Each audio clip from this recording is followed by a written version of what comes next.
और आज प्रभु ने सुंदर भगवान संत पूर्णिमा के दिन प्रभु ने सुंदर महारास लीला किया सारी गोपियों के साथ। और आज सारी गोपियां भगवान से बहुत प्रेम करती हैं। एक समय कंस के पास नारद जी आए और नारद जी ने कहा कि आप अगर कन्हैया को नहीं मारोगे तो वो आपको किसी न किसी दिन मार डालेंगे, इसलिए किसी न किसी प्रकार से कन्हैया को मथुरा बुलाइए और जैसे ही कन्हैया मथुरा आएंगे तो आप कन्हैया को युद्ध में हराकर मार डालना। नारद जी का काम क्या था? इधर की उधर करना, लड़ाई झगड़ा करवाना। नारद जी को लड़ना नहीं आता था, लेकिन नारद जी को लड़ाना आता था। और आजकल के नारदों को लड़ना कहाँ आता है, लड़ाना ही तो आता है ज्यादातर, भस्मा अंगरा डाल के दूर हो जाते हैं। जब नारद जी ने कंस को भड़काया और आज कंस ने अक्रूर जी को कन्हैया को लेने के लिए भेजा। अक्रूर जी ने झूठी झूठी कह दी, अक्रूर जी से कंस ने कह दिया कि मैं कन्हैया को राजा बनाऊंगा, इसलिए कन्हैया को लेकर मथुरा आइए। अक्रूर जी सचमुच समझने लगे और आज अक्रूर जी भगवान कन्हैया को लेने के लिए आए। माँ यशोदा को पता चला कन्हैया कल सुबह चला जाएगा। मैया यशोदा को पूरी रात नींद नहीं आई। सारे ब्रजवासियों को पता चल गया कि कन्हैया सुबह होते ही हमारे वृंदावन को छोड़कर मथुरा को चले जाएंगे। आज सारे वृंदावनवासी रोने लगे। माँ यशोदा पूरी रात से सोई रही। माँ यशोदा सोचने लगी, कन्हैया जब तेरी माँ, मुझे तो अब पता चला है कि मैं तेरी माँ नहीं हूँ, तेरी माँ तो देवकी है। और जब देवकी को पता चलेगा कि कन्हैया मैंने तुझे कितना डांटा, एक माखन के चक्कर में तुझे ऊखल से बांधा, तुझे पेड़ से बांधा, ये बात का पता अगर देवकी को चलेगा तो वो क्या कहेगी कि मेरे लाला को एक माखन खाने के लिए कन्हैया को ऊखल से बांधा। हाथ जोड़कर कहती हूँ कन्हैया ये बात जाकर तेरी माँ से मत कहना। आज मैया यशोदा को पूरी रात नींद न आई। सुबह हो गया, कन्हैया का जाने का समय आया। रथ पर कन्हैया सवार हो गए। माँ यशोदा का हृदय फटने लगा, आंख से आंसू बहने लगे। माँ यशोदा कहती है कन्हैया तू मेरा सब कुछ है। आज सारे वृंदावनवासी रथ के सामने आकर लेट जाते हैं। वृंदावनवासी कहते हैं कन्हैया अगर जाना चाहते हो तो हमारे ऊपर से रथ को हाथ करके ले जाइए। भगवान कन्हैया सबसे कहते हैं चिंता मत करो, कल का दिन बीच में है, मैं परसों वापस आ जाऊंगा। सबको भोलेनाथ भगवान कन्हैया धीरज धारण करवाते हैं, लेकिन वृंदावनवासी रोने लगे। और माँ यशोदा रो करके कन्हैया से कहती है कन्हैया हमको छोड़ करके मत जाइए। वृंदावनवासी कहते हैं कन्हैया तुम खुद कहते हो कि जिसका कोई नहीं होता उसका मैं होता हूँ, फिर भी आप हमें छोड़ करके क्यों जा रहे हो। सारे वृंदावनवासी रोने लगे। और आज माँ यशोदा कन्हैया से कहती है कन्हैया तुम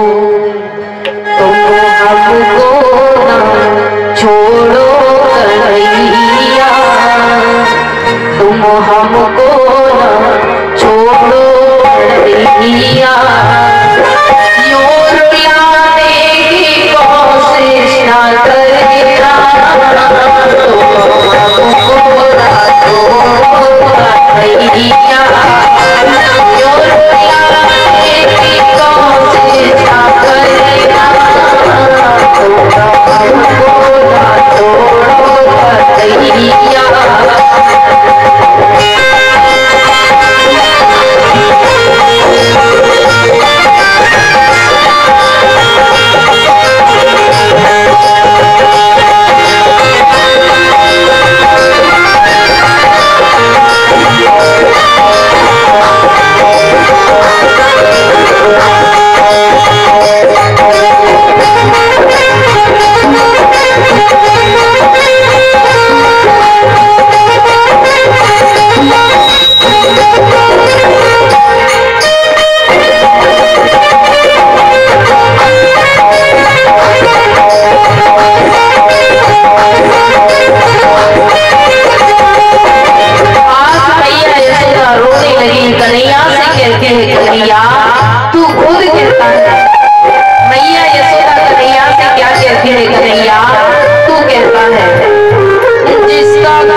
कहती है कन्हैया तो खुद कहता है कि जिसका कोई नहीं होता उसका मैं होता हूँ।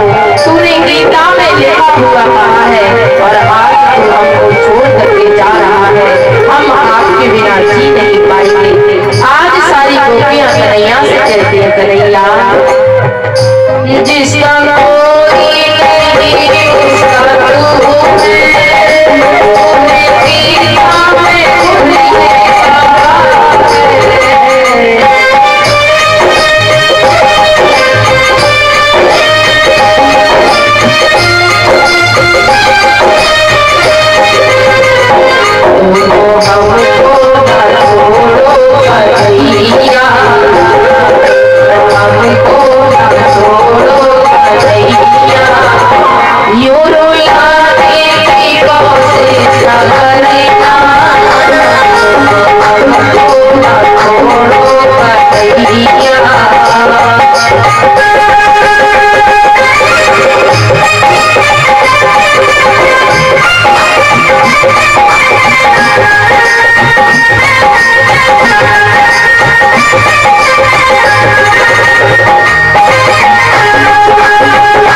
नहीं उसका तू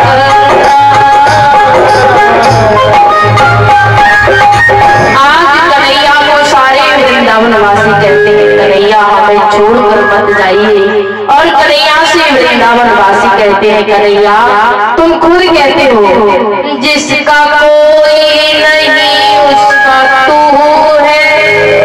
तूने गीता में खुद ये कहा है। वृंदावनवासी कहते हैं कन्हैया तू खुद कहता है जिसका कोई नहीं होता उसका मैं होता हूँ, फिर भी तुम हमें छोड़ करके जा रहा। कन्हैया ने सबसे वादा किया कल का दिन बीच में है, मैं परसों वापस आ जाऊंगा। और कन्हैया रथ में बैठकर आगे की ओर बढ़े। आगे चलकर राधा रानी से कन्हैया का मिलन हुआ तो कन्हैया रथ से नीचे उतरकर राधा रानी से कहते हैं आप रोना मत क्योंकि सबका रोना देख सकता हूँ, पर राधा रानी आपका रोना मैं कभी बर्दाश्त नहीं कर सकता। राधा रानी कहती है कन्हैया रोऊंगी तो जब आंखों में आंसू बचा होगा। मेरे पास तो कुछ बचा भी नहीं है, मैं रोऊंगी क्यों? एक बार आप मेरी जगह आकर देखो, जब आपको पता चलेगा कि प्रेम होता क्या है। आप तो प्रेम की परिभाषा नहीं समझते हो, आप प्रेम को क्या समझोगे? आज भगवान कन्हैया ने राधा रानी को समझाया। अक्रूर जी के साथ गए। अक्रूर जी को भ्रम हुआ कि ये कैसे भगवान है, भगवान कभी संसार के लिए रोते नहीं है और ये रो रहे हैं। अक्रूर जी ने यमुना में स्नान किया तो भगवान ने सुंदर सा स्वरूप अक्रूर जी को दिखाया। अक्रूर जी समझ गए कि ये पार ब्रह्म परमात्मा है। अक्रूर जी दोनों हाथ जोड़कर कहते नमस्तुभ्यं वासुदेवाय नमः संकर्णाचार्य अनिरुद्धाय प्रद्युम्नाय श्री शाश्वतं पते नमः।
हरि श्री हरि।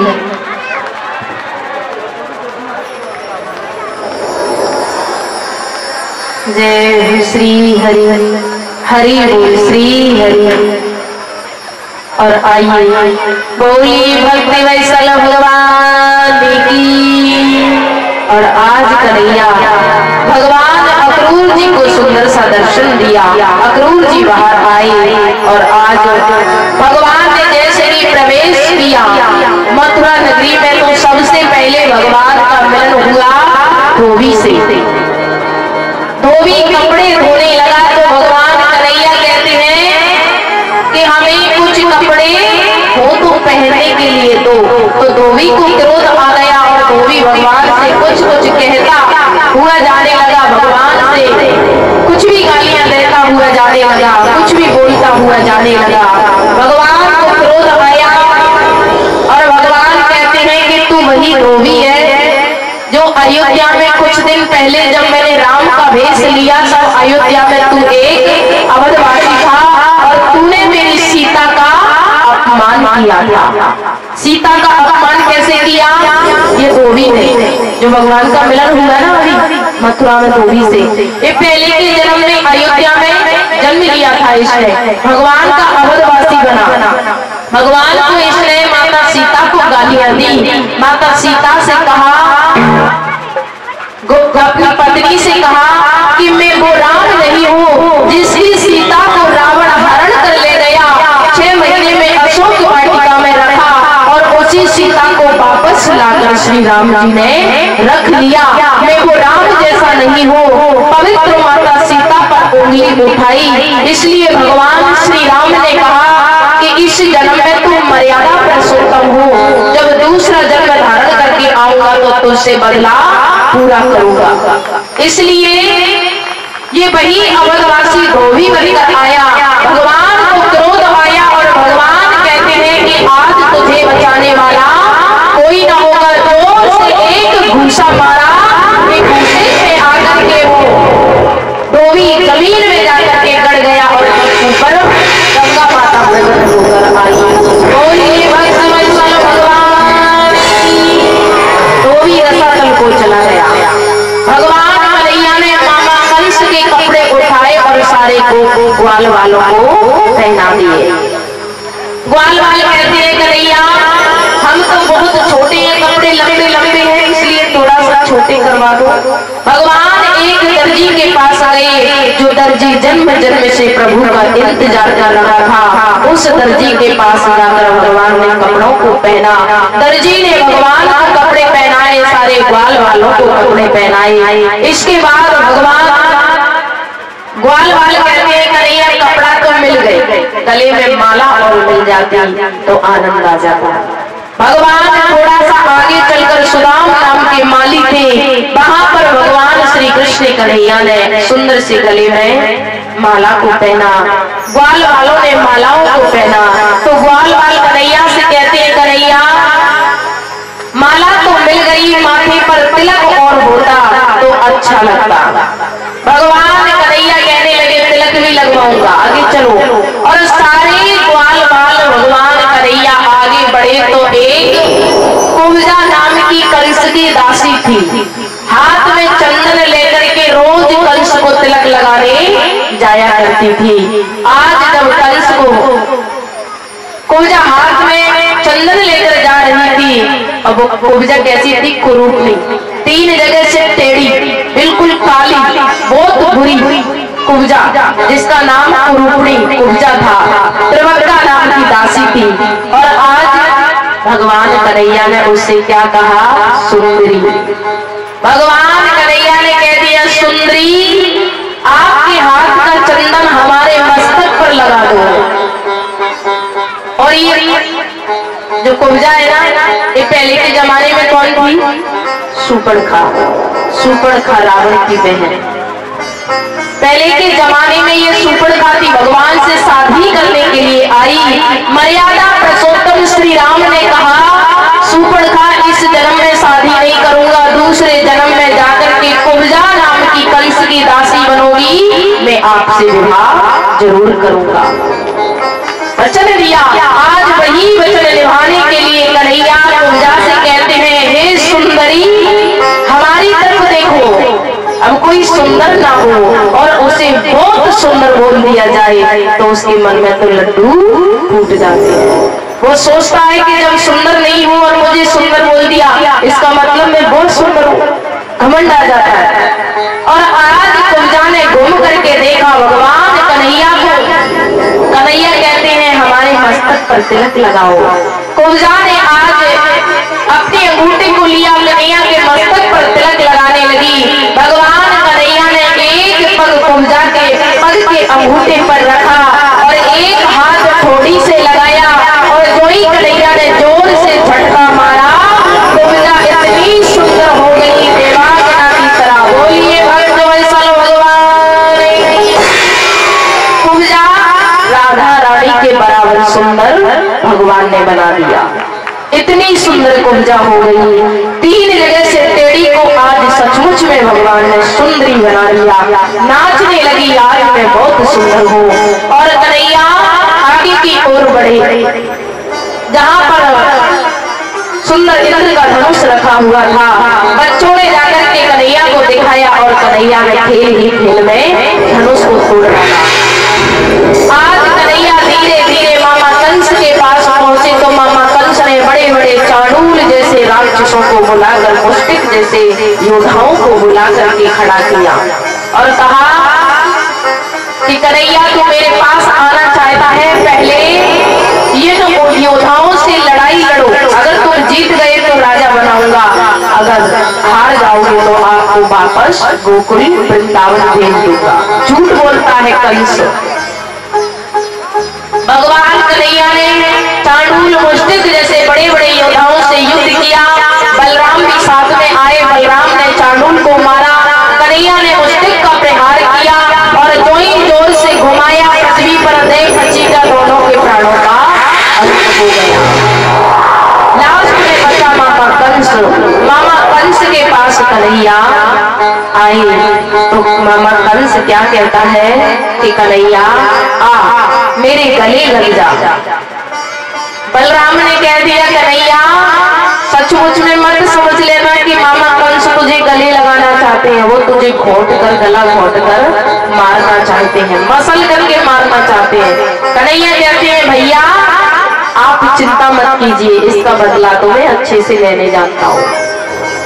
भगवान कन्हैया मामा कंस के पास पहुंचे और कन्हैया ने आज मामा कंस के गले लगना चाहा।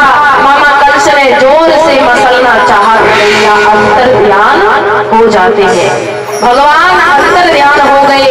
मामा कंस ने तलवार को लिया, पीछे देखा तो कन्हैया, आगे देखा तो कन्हैया, बाएं देखा तो कन्हैया, दाएं देखा तो कन्हैया, नीचे देखा तो कन्हैया, ऊपर देखा तो कन्हैया, चारों तरफ कन्हैया ही कन्हैया नजर आने लगे।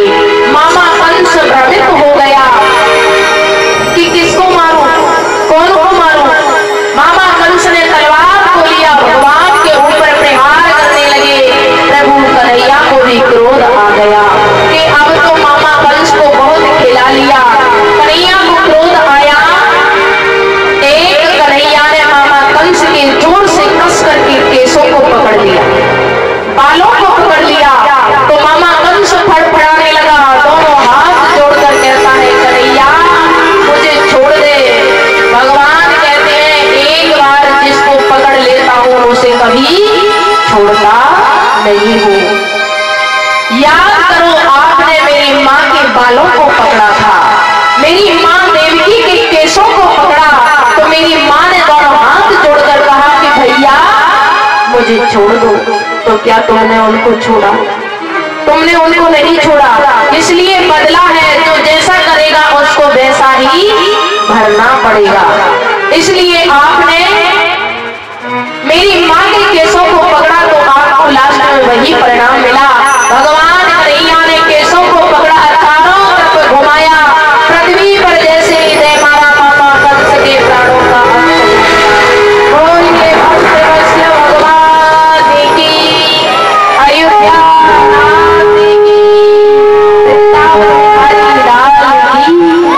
और भगवान ने कंस के प्राणों का अंत किया। आज सारे ब्रजमंडल में जय जयकार होने लगी, मथुरा में जय जयकार होने लगी, सारे देवता पुष्प की बारिश करने लगे और भगवान कन्हैया की जय जयकार करने लगे। कन्हैया की जय हो। आज कन्हैया ने संकट का निवारण किया, हरण किया, मामा कंस को पृथ्वी पर मार करके गिराया। और आइए मैं अपनी कथा को यहाँ पर विश्राम देती हूँ। दीदी माँ अब आपको आगे की कथा श्रवण कराएंगी। आज भगवान की शादी है। आज भगवान कृष्ण कन्हैया रुक्मणी मंगल है, तो वो रुक्मणी मंगल की और उद्धव जी की कथा की तरफ लेकर आएंगी। सभी बड़े भाव से जयकारा लगाएं। बोलिए भक्त वत्सल भगवान की, श्री देव नारायण भगवान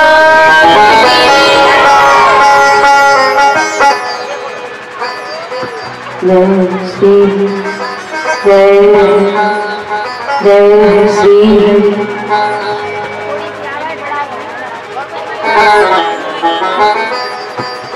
जय। सभी एक बार बड़े भाव से जयकारा लगाते हुए श्री वृंदावन बिहारी लाल की, श्री हर हर दिलाल की।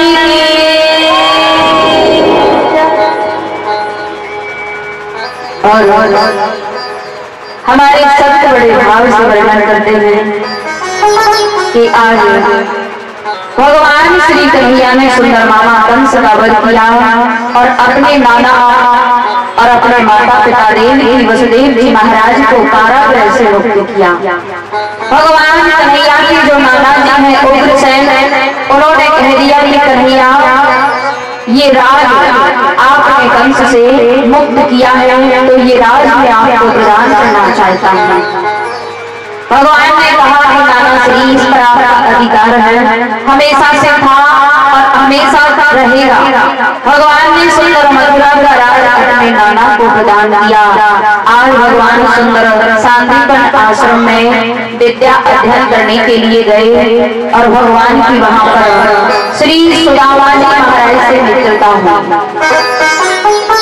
कन्हैया आज सुंदर अपनी स्त्री धाम मथुरा में वापस आए। संतों ने बड़े भाव से कहा एक दिन भगवान बैठे बैठे माता देवकी अपनी मैया यशोदा को याद कर रहे थे। भगवान कन्हैया एक दिन मैया देवकी ने बड़ा सुंदर सा भोजन बनाया और सुंदर सा भोजन बना करके कन्हैया के पास लेकर के आई। और कन्हैया आज बैठे बैठे मैया यशोदा की याद आ रही है तो कन्हैया के नेत्रों से आंसू बह रहे हैं। भगवान कन्हैया रो रही है तो मैया ने लाला को देखा और लाला को देखकर पूछा, लाला तुम क्यों रोते हो, क्या बात है? कन्हैया ने आज माता देवकी को देखा तो यशोदा मैया की